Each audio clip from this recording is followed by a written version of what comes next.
Hello mga people! Ngayong araw nga, naisipan ko nga magluluto nga pala ako ng patola.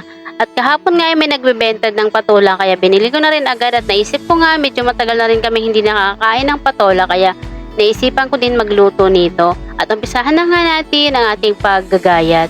Ay mali pala yung aking diskarte dito mga people. Dapat pala ay lahat ko muna binalatan saka ko hihiwain. Kaya napabagal tuloy yung aking mga gagawin. Ay nako, kainaman na. Bakit ba? So ayan na nga mga at syempre mga people, hugasan na nga natin ang ating gulay para malinis natin to mailuluto. At pagkatapos na natin maghugas ng gulay, syempre maggagayat na rin tayo ng bawang at saka sibuyas. At ngayon naman ay magsasalang na nga tayo ng kawali. Hindi ko napansin si mister ko ay sumasayaw. O diba, dancer yan. Igisa na nga natin ang bawang at sibuyas at sika isunod na nga natin ang ating patola. Syempre habang nag-aantay tayo muna ay mag-dance-dance habang hindi nakakainip, diba?